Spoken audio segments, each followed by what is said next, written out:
Hi friends, welcome to my channel, and I've got an unboxing, a very special deck which I didn't think I would ever have, and I have it, and it's sort of an early Christmas present to myself. So this is from the Boutique in London, so let's take it out.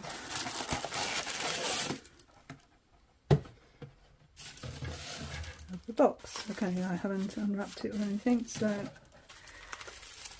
me see.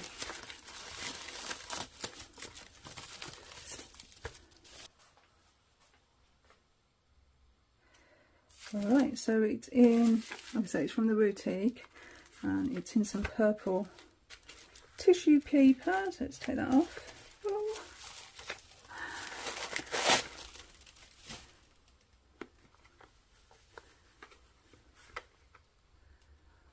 Oh wow, look at that back. Let's get the cellophane off. Yeah, this is an early Christmas present to myself. I actually did back this deck on Kickstarter, and then I withdrew my pledge purely because of the postage cost. So when it became available on the Boutique website in London, I didn't hesitate actually, because it's just a deck I've wanted. And this is the version, it's got the Lust card in it.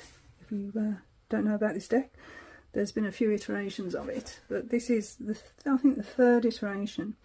And it's actually got the name of the cards discreetly on the backs. Okay, so it's just a plain inside box.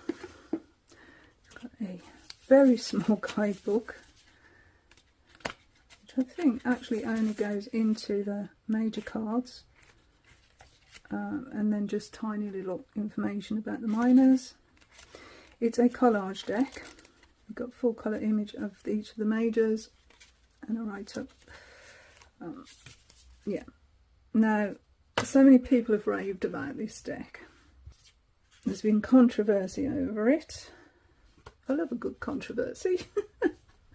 Okay, so, oh look, so there you can say, look, it says the King of Pentacles. So yeah, it's quite discreet on the back, showing what the card is. Just a plain box. So this is a deck by May. I feel like I know this deck already. I've watched so many walkthroughs of it, and yeah. Nice one, it's got a bunch of sage there. So let's have a look at the cards, shall we? It's a completely different take on the tarot. And without looking at the back, you probably don't even know what cards you're looking at. So here it says the Fool's Journey.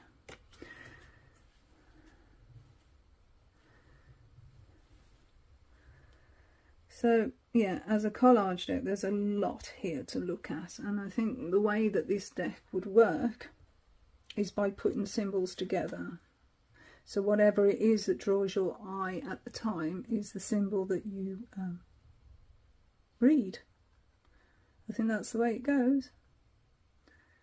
Okay, so yeah, the Fool's Journey. So I think this is an extra card because this is the Fool card.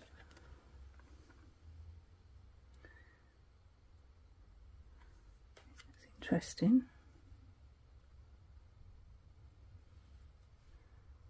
We have the butterflies. That's quite a full energy, isn't it? The butterflies. This is going to be so interesting to work with. And I think it would be difficult to know what the cards are when you shuffle them. And I think that's possibly why we have it on the back of the card. So this is the Magician. I think originally they were saying they didn't put them on because they wanted you to work intuitively with the cards and, you know, form your own impressions and your own interpretations. So we've got the Magician, the High Priestess, the Empress, the unicorn. Yeah, so if we take elements from each card, whatever it is that draws us. So here, say we're drawn to the ram, the horns, which is quite a few symbols of the horns. We've got elephant there, we could have been drawn to that. A child energy, a mother energy.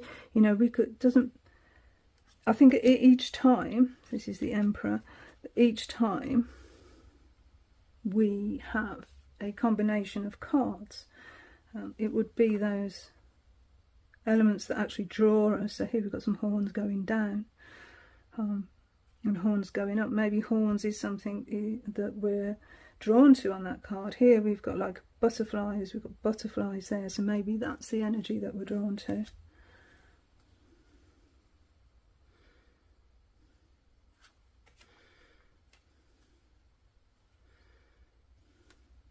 Lovers.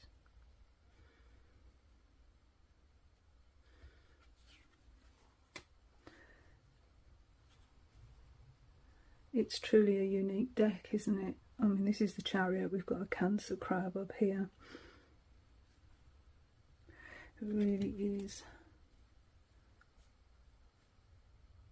something amazing. Look at these ladybirds. Huh.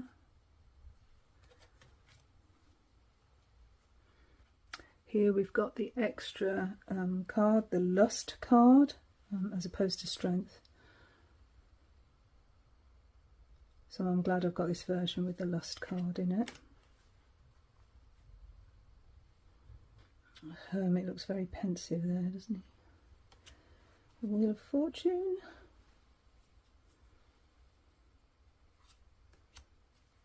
Wow, Justice is a bit brutal.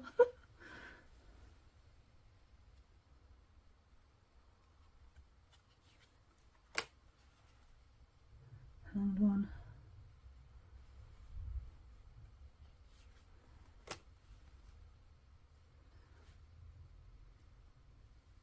Death.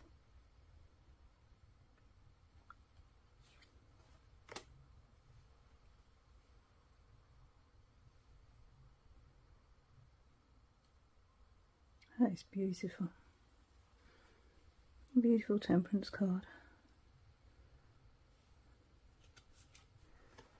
A Devil.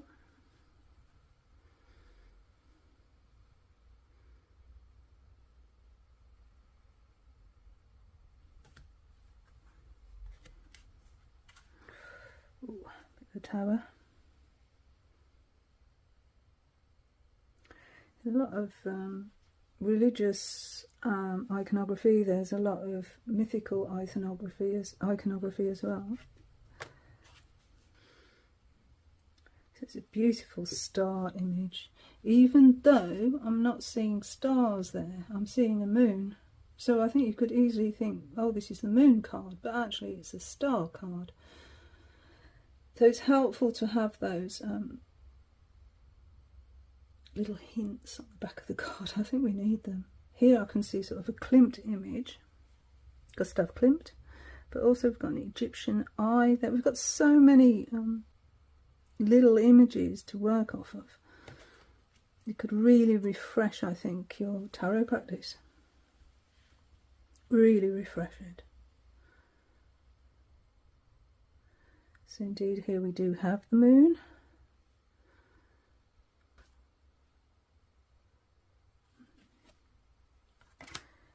The sun.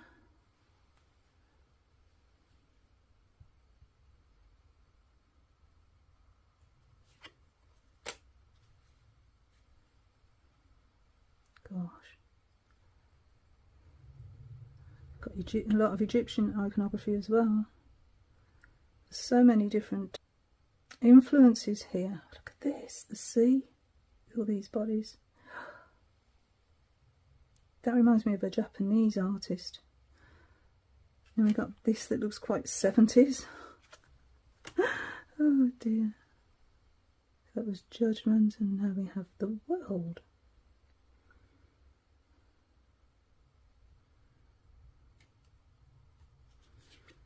Okay, so now we're going on to our minors. Right, so we start off with the ones.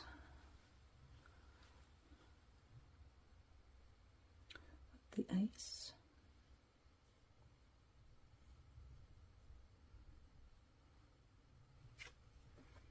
The 2.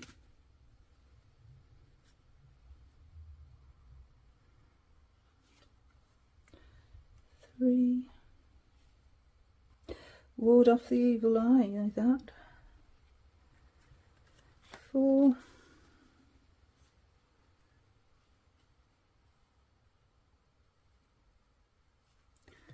5. 6.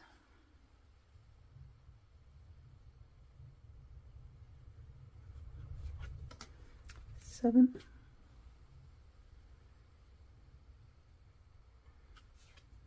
8.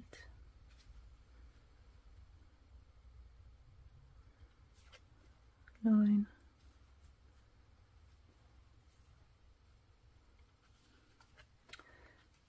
And the 10.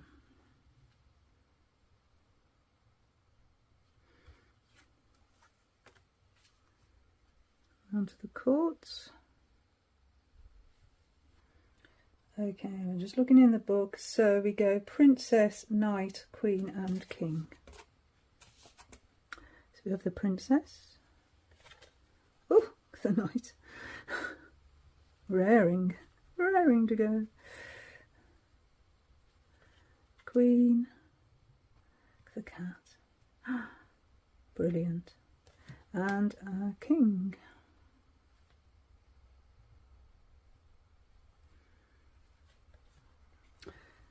Now on to our cups. 2.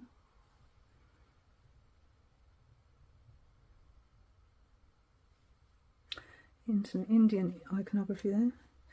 3.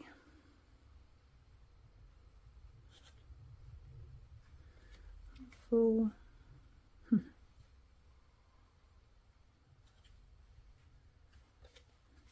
5.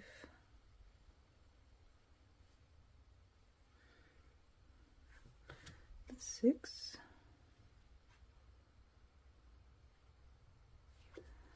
7. Lots to choose from. 8.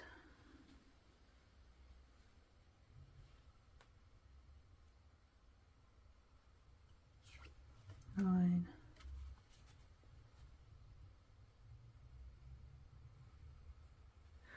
'Interesting. Yoni with the hands. And the 10. That's been coming up a lot for me actually with the Kali deck. And I've been seeing it in other imagery as well, so it's obviously there for a reason for me. Anyway, Page of Cups, which is beautiful. Oh, sorry, Princess. Knight. A Queen of Cups. And the King.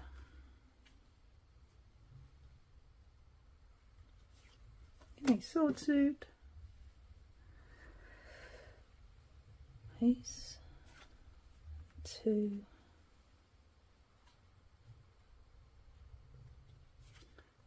3.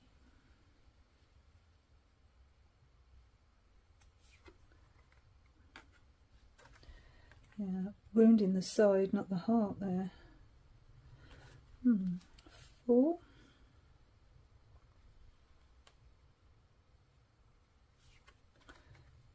5.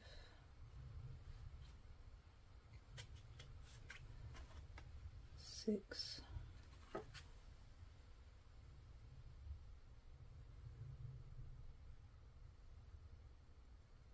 1. It says the 5th ace.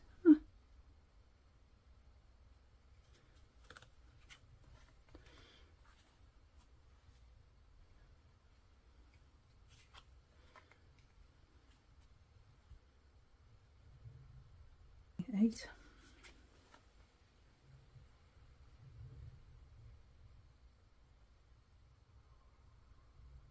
Oh look!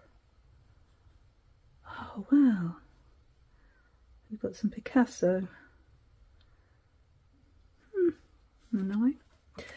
10, which is a bit like the ace really, isn't it, with this explosion in the background. Okay, so onto the courts, page of Princess of Swords, Knight,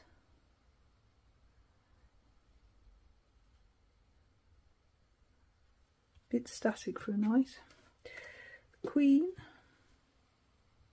looks like getting the side eye there. King.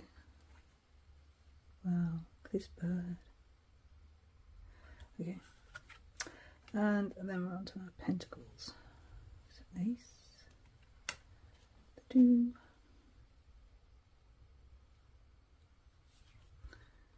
3, like that, 4,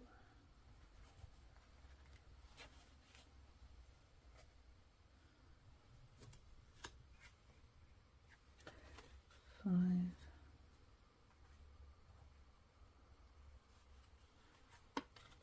6, 7, 8, 9, the unicorn, 10,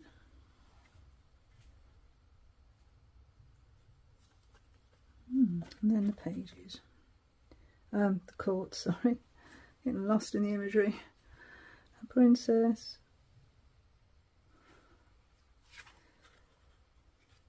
a knight,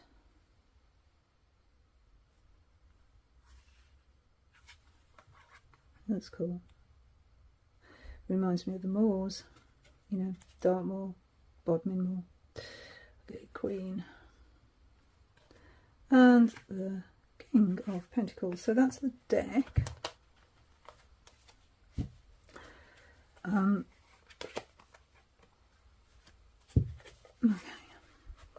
I think that the minor cards you can identify quite easily, however the majors not so much. I think you need those keywords, the hints on the back of the cards. This is Tierra May from Northern California, a visual artist and musician.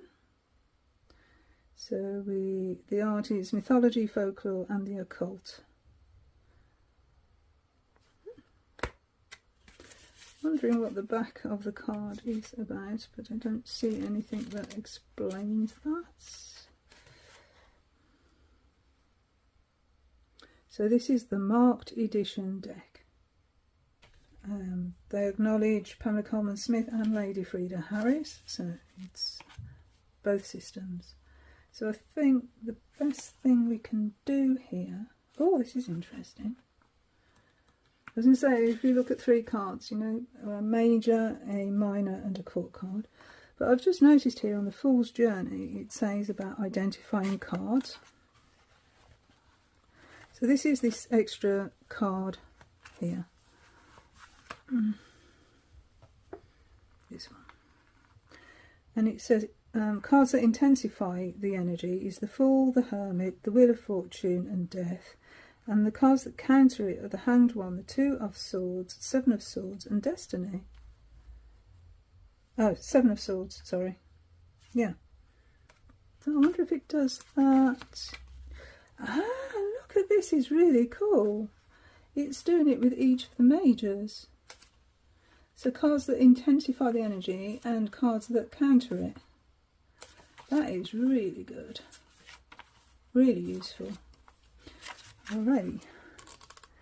So as I said, so we have some really good information on the major cards.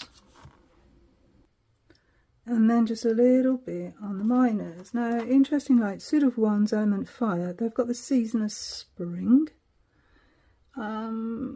which I associate fire with summer, that's different to the way I associate things.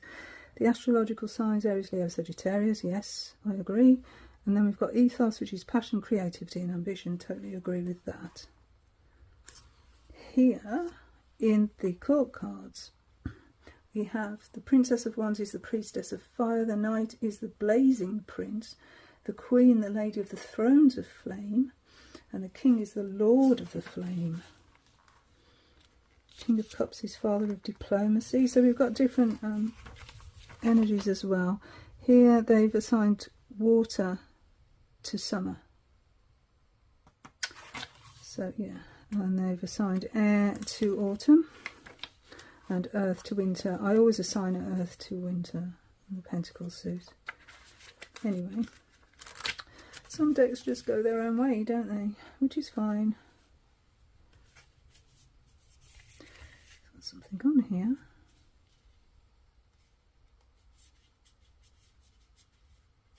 What that is, glue or something. Alrighty. So, as I said, we'll take a look at a major card. So I'm just going to pull one randomly. Let's try that one, which I think is, should I guess? I think it's Temperance. It is, it's Temperance, I got it right. Alright, so let's look at Temperance. So it gives the intensifying cards and the countering cards, and it says some keywords. So we have balance, harmony, health, moderation, patience, self-restraint, synthesis, integration, and then we have reversed. So reversed is imbalance, overindulgence, hedonism, pleasure-seeking, self-denial, puritanism. Okay, and we have a quote from Rumi.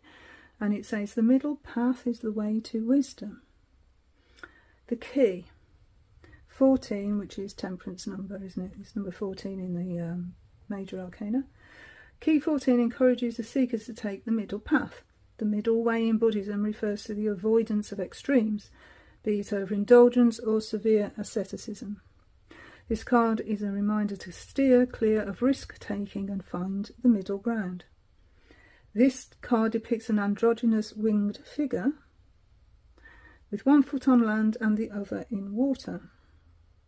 This signifies finding balance between the emotional, which is water, and the physical, which is land. The lemniscate floating above the angel's head represents achieving balance between heaven and earth, between spiritual and material planes. Temperance is a symbol of integrating or combining opposing forces. And then we have a reverse meaning. This card could signify extreme behaviour. The seeker is either overindulging in the pleasures of the senses or is severely austere. Reversal may indicate hedonism or alternatively fanatical self-denial or puritanism. To see temperance in reverse is a warning sign that something is out of balance. So it's actually not giving me anything that you wouldn't get from any other sort of tarot deck. That's a little bit about the imagery, but not enough, I think. So yeah, a little bit disappointed there. Let's take a minor card and see what we get for that. So let's take the King of Cups and see what we have there. Or if we have a generic meaning or a little bit more. Let's see. So this is the Father of Diplomacy, a caring and tolerant man who has mastered his emotions and maintains his composure through raging tempests. He has a calm temperament and is diplomatic and understanding. This king represents compassionate masculinity and social finesse. So yeah, nothing about the imagery. Alrighty. So that was a court card. So now we'll take a minor. Should we take this one? I think is that the Four of Pentacles? And see what that says. It says materialism, stability, focus, abundance, wealth, groundedness. Reversed, financial insecurity, hoarding, possessiveness and stagnation. Yeah, the guidebook isn't actually giving anything other than you would get in most guidebooks, I'm afraid. So if you were looking for that, you're going to be disappointed. However, it's an expensive deck. It's an investment deck. It's beautifully produced. It's got like a silky feel to it. Really nice silky feel to it. And it's quite a large deck actually. It's sort of an oracle size deck. So if we look at a normal tarot size, this is pretty much a normal tarot size, then you can see it is quite a lot larger. Yeah, it's beautiful cardstock, but it's an indie deck, so it's been lovingly produced. I would imagine that's taken a long time to put together. A deck of this magnitude, really. It's so busy. It's got so many different elements in there, taken from different sources. Yeah, I think that's the way this deck is going to work. So now I've just focused on the dog. You know, so if you put a few cards together and see where your focus lands, whoop, I think that's pretty much the way to go with this deck. Put two together and see what actually you see that you would read. So here we've got this little familiar animal here, and we've got a familiar animal there, so maybe we're now focusing on our animal helpers and what they give us.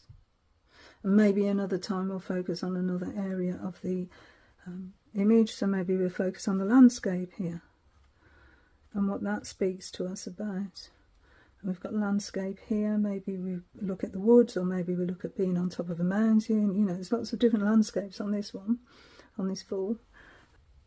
Maybe we look at the map here. I mean, we've even got another animal on the map there. We could maybe that's what we're going to focus in on this time. Maybe it's the clouds. So I think this is where this deck is going to win out, because I think it will give you different readings every time, and it's just a wealth of resource, really, within the images. It's a wealth of resource to see. We've got the map there and there as well, yeah, in the Hermit card.